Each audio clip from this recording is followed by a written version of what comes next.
Hello everyone, my name is Bill Coughlin, and welcome to First Person Civil War Podcast, which retells the stories of the soldiers and officers on the ground in the battles of the Civil War. Episode 42 is entitled Private Herbert W. Beecher and the 1st Connecticut Light Artillery Battery at the Battle of Secessionville, and relies on his book, History of the 1st Light Battery Connecticut Volunteers, 1861 to 1865. Personal Records and Reminiscences. The Story of the Battery from its organization to the present time, which he published in 1901.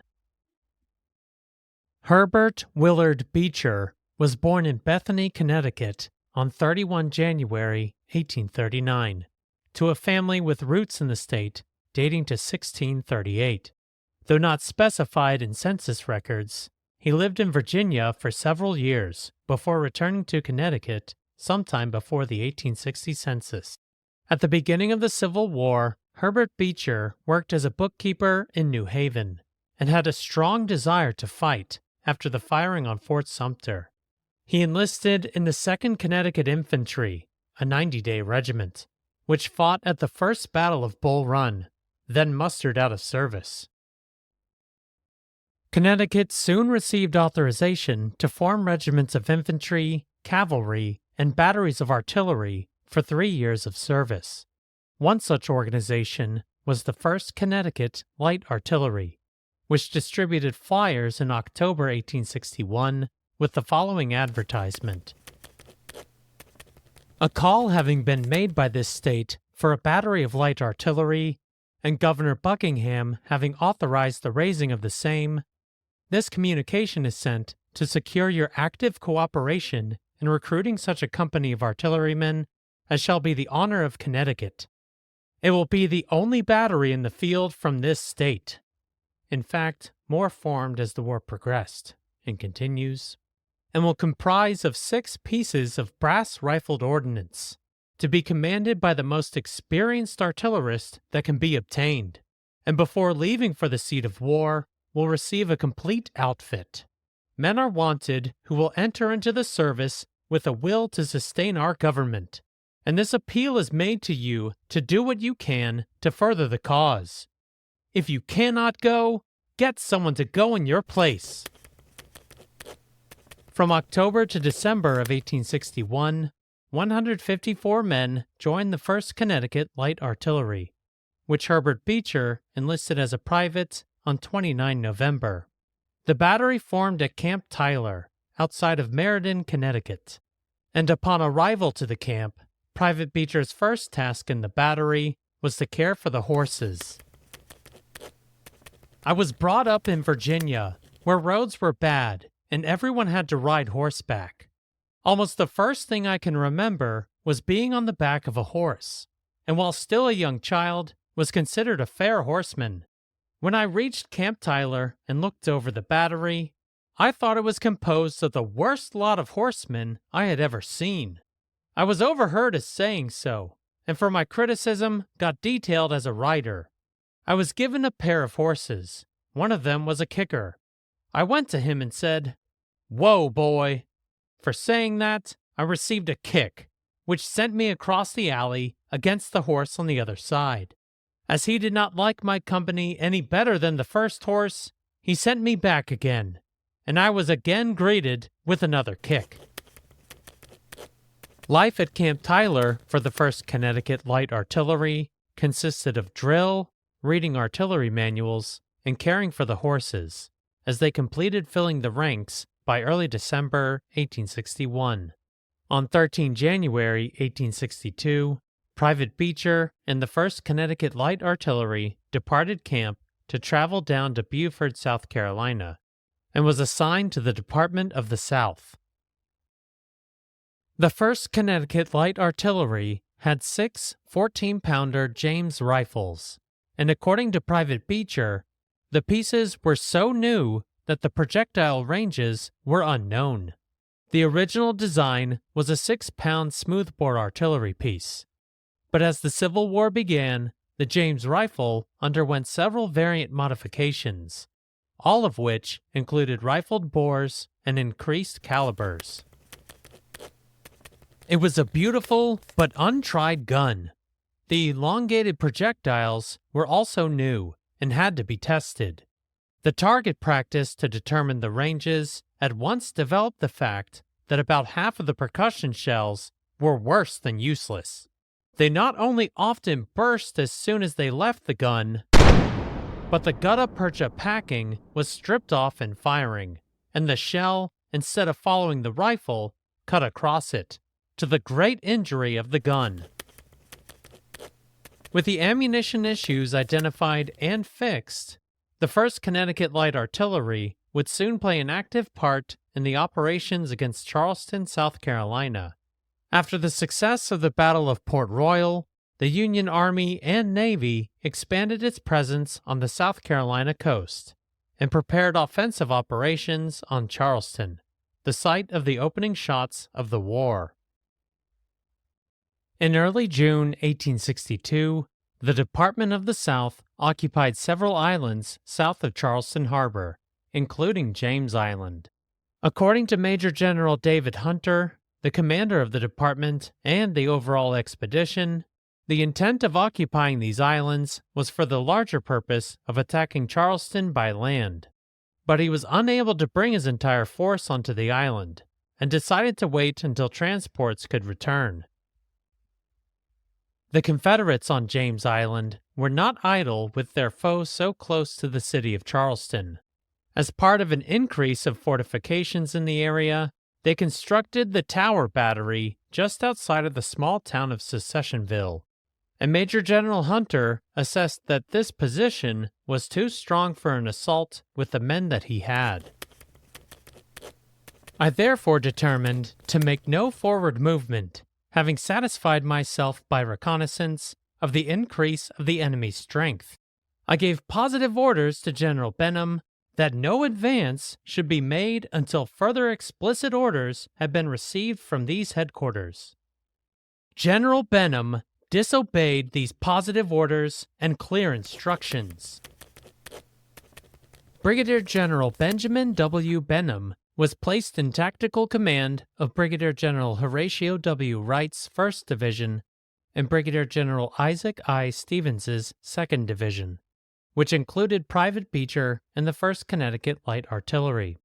Major General Hunter included the order to Brigadier General Benham, dated 10 June 1862, in his report. In leaving the Stono River to return to Hilton Head, I desire in any arrangements that you may make for the disposition of your forces now in this vicinity, you will make no attempt to advance on Charleston or to attack Fort Johnson until largely reinforced, or until you receive specific instructions from these headquarters to that effect. Major General Hunter further stated that Brigadier General Benham should select a proper location for a fortified encampment, with proper amenities and securities from the gunboats, and then himself depart for Hilton Head. The position he selected for the camps of the 1st and 2nd Divisions proved too close to the Confederates, and instead of moving his camps to a safer position, Brigadier General Benham disobeyed Major General Hunter and ordered an assault upon the Tower Battery at Secessionville. Private Beecher gathered the account of Captain Alfred P. Rockwell, commander of the 1st Connecticut Light Artillery, when he reported to Brigadier General Stevens on 15 June to receive the battery's orders for the advance on Secessionville. The orders gave so little indication of what was expected of the battery in its first important action, being in general to follow a certain regiment and keep in advance of another, that Captain Rockwell said, "General, may I ask what is the plan of battle?" "Damn it, sir, there isn't any plan," the general replied very emphatically. "You will fire when you get a chance, and be careful not to hit any of our own men." It seemed quite clear that General Stevens did not approve of the movement. During the night of the 15th into the morning of the 16th of June, both Union divisions departed their camps and marched, as silently as possible, toward the Confederate fortifications at Secessionville. The wheels of the artillery pieces and the caissons were muffled, and eventually Private Beecher and his battery formed in support of Stevens's division of 2 brigades, which was in position by 3:30 a.m. 30 minutes later, as the cloudy day dawned, the assault began. Brigadier General Stevens's division began their advance upon the Confederate fortifications, and the 1st Connecticut Light Artillery divided into the howitzer or center section and the right or rifle section to support the advance and move guns at the same time. Of the 4 pieces of artillery on the battlefield, Private Beecher does not say which one he manned. The howitzer section of the battery, on reaching the field, moved obliquely in the rear of the 8th Michigan and the Highlanders. These were the lead regiments of both brigades, and took up a position on the left of the Michigan regiment, about 500 yards from the tower of the fort, and opened fire upon the enemy's earthwork very soon after the enemy had commenced firing. From this first firing position, the howitzer section moved over an embankment, which the artillerymen and a company of engineers had to clear to allow the guns to safely pass. As the section moved, they almost lost a gun. An accident happened to one of the guns and limbers. In hurrying across a deep ditch, it capsized. Such an unfortunate occurrence might have caused a panic had not the comrades been feverishly excited.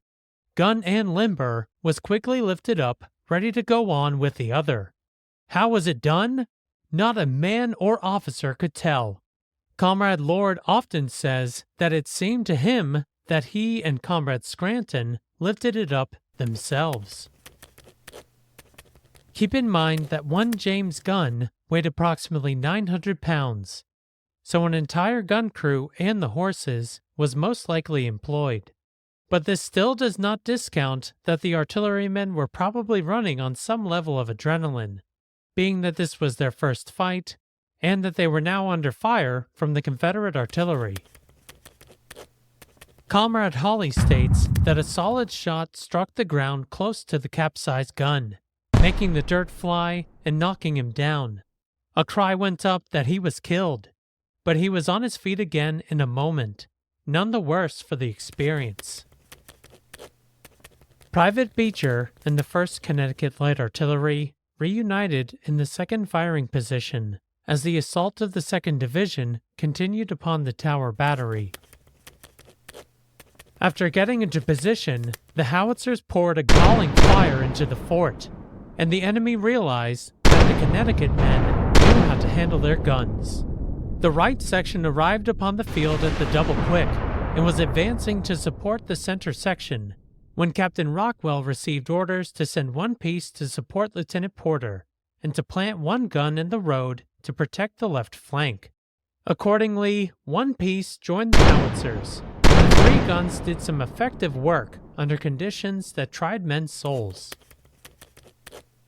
Though the 1st Connecticut Light Artillery targeted the Tower Battery and the infantry coming to its support, by the report of Colonel T.G. Lamar, commander of the 1st South Carolina Artillery and the Tower Battery's commander, his priority in the fight was not an artillery duel, but fending off the several infantry advances upon his position. He personally sighted the 8-inch Columbiad loaded with grape shot, which was used against infantry, and directed the commanders of the other artillery pieces in the fort to use canister, which also was used against infantry. In marching to the support of the Tower Battery and forming on its right, Lieutenant Colonel J. McEnery of the 4th Louisiana Battalion did come under the guns of the 1st Connecticut Light Artillery Battery. In crossing this open marsh, and while placing the battalion in position on the outer edge of the woods, it was exposed to a terrific fire from the enemy's gunboats, siege battery, fixed batteries, and small arms. I then ordered the men to advance in the skirt of the woods. the better to view the enemy and afforded protection from the incessant fire of the enemy. At this point, for half an hour, the fire on both sides was indeed terrific. As the 1st Connecticut Light Artillery continued to fire upon the Tower Battery, the Confederates began to train several guns upon them. Private Beecher and others noted that with the grape shot and canister were pieces of shells, glass bottles, old horseshoes, nails, and chains which fell like hail round the men's heads pretty thick. Never was the battery more exposed to a heavy fire. Furious at the excellent work done by the Connecticut men, the enemy was determined to silence the battery, and a heavy fire of grape, canister, and solid shot was poured from the enemy's earthworks, which he described as at a distance of less than 500 yards. It seems almost miraculous that none was killed. The 2 howitzers were firing so rapidly that the guns became very hot, and Comrade Lord, who was on his knees, cursing like a pirate, says Comrade Scranton was burnt as he loaded it. "By God!" exclaimed Lord. "It is so hot it sizzles!" The infantry assaults at the Battle of Secessionville ultimately failed, and the Union Army had no choice but to retreat. While the 1st Connecticut Light Artillery suffered no casualties, the infantry regiments that participated in the assaults were decimated. Major General Hunter placed Brigadier General Benham under arrest and began court-martial proceedings against him for disobeying his orders. With the reinforcements still missing and now the defeat at Secessionville, Major General Hunter had no choice but to abandon James Island and shifted his forces elsewhere. Private Beecher remained in the 1st Connecticut Light Artillery Battery and mustered out of service as a corporal at the end of his enlistment on 6 December 1864. In 1901, Herbert Beecher published History of the 1st Light Battery Connecticut Volunteers, 1861 to 1865. Personal Records and Reminiscences, the story of the battery from its organization to the present time. At the beginning of his book, he credits the entire battery and their families in the production of the history of the 1st Connecticut Light Artillery. The historian, believing that the record of the battery was worth preserving in imperishable shape, determined to do all that was possible to make the history as perfect as circumstances would allow. It was his desire that the story of the battery should be told by its members as nearly as possible in their own words.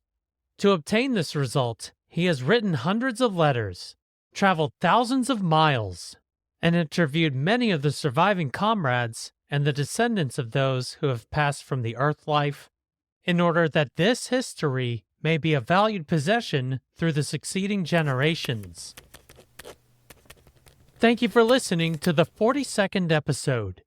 The link to Private Beecher's book and links to social media are available on the podcast website, firstpersoncivilwarpodcast.com. On Facebook, Instagram, X, and LinkedIn this week, you will find a picture of Private Herbert W. Beecher sometime during the war. The history of the 1st Connecticut Light Artillery is worth a glance, not just because this book has numerous pictures of the men who served, but also several sketches of battles, picket duty, and daily life. In 2 weeks' time, Sergeant William H. Tunnard of Company K, 3rd Louisiana, provides next episode's first-person account at the Battle of Wilson's Creek. My name is Bill Coughlin, and thank you for listening to First Person Civil War Podcast.